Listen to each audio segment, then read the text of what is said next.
Bonjour, je suis ravie de vous retrouver aujourd'hui et je vous espère tous en forme.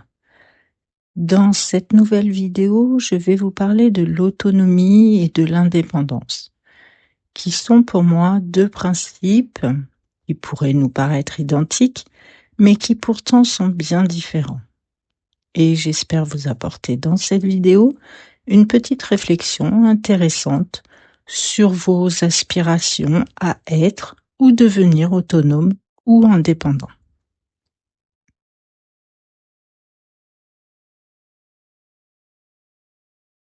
Très souvent, nous souhaitons être indépendants.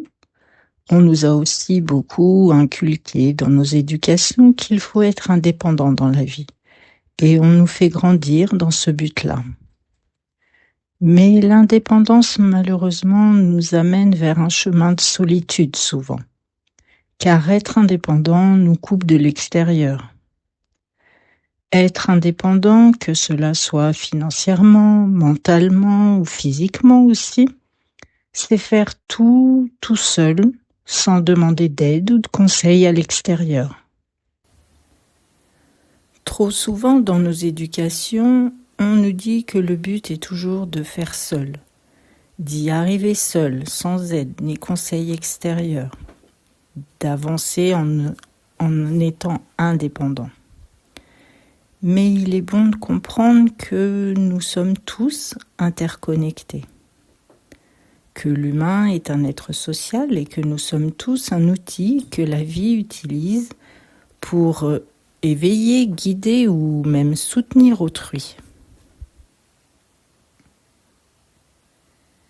C'est pourquoi être indépendant nous enferme en nous-mêmes et peut même parfois nous enfermer dans nos faux pas, car nous refusons de voir ce que la vie nous propose pour évoluer. Et nous restons alors dans nos blocages.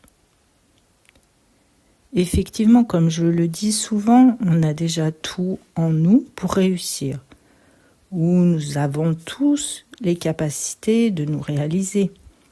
Et oui, tout débute toujours en nous, mais souvent nous avons besoin de quelqu'un, d'une interaction extérieure pour révéler ses capacités intérieures.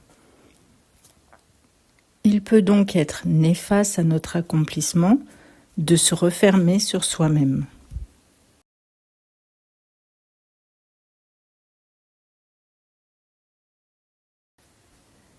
Et n'oublions jamais, les relations sociales sont bénéfiques à notre épanouissement.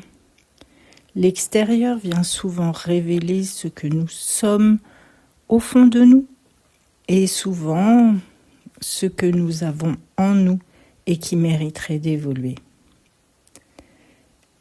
La vie est continuellement en train de nous parler, de nous montrer ce qui mérite d'évoluer en nous et elle nous parle à travers l'extérieur, que ce soit par nos relations ou nos situations de vie. Il est donc bon d'être ouvert à l'extérieur.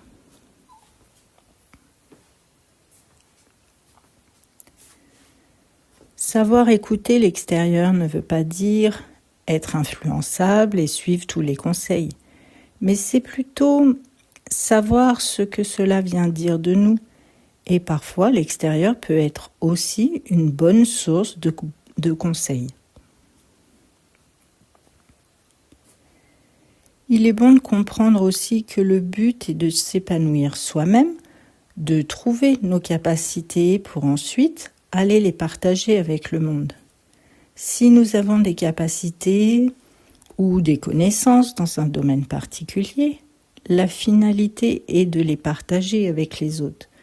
Rien n'est fait pour rester en soi, gardé pour soi-même, car nous sommes un tout et nous sommes tous et ensemble sur un chemin d'évolution.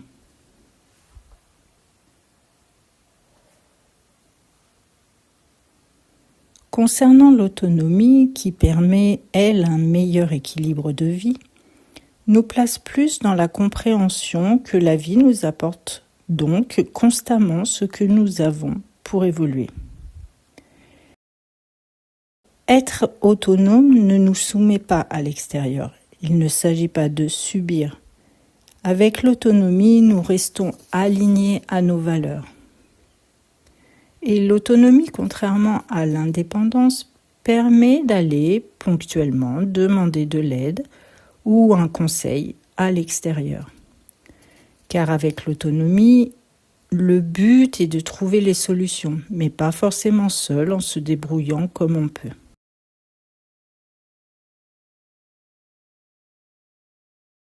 Être autonome nous place plus dans une belle confiance en la vie. C'est comprendre que la vie nous apportera toujours les interactions et les situations de vie utiles à notre évolution personnelle. Et elle nous apporte cela grâce à nos extérieurs, nos relations. Tout cela est là pour nous révéler à chaque instant ce que nous vibrons, nous révèle dans l'instant notre vibration personnelle.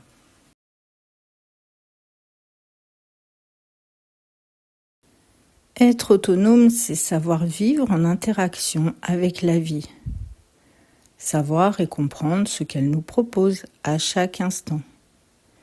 Et évidemment, c'est aussi savoir revenir en soi quand cela est nécessaire et toujours dans la bienveillance. N'oublions pas que le but est le partage de nos capacités, de nos différences et de nos sensibilités, afin de créer un tout harmonieux. Alors partageons nos vérités, nos sagesses, nos richesses avec autrui, car c'est dans le partage et l'échange que nous évoluerons tous.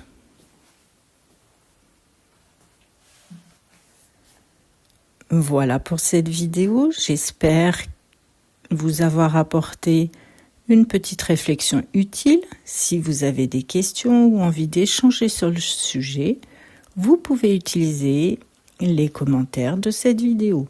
Je serai ravie d'échanger avec vous. Je vous remercie tous pour votre présence.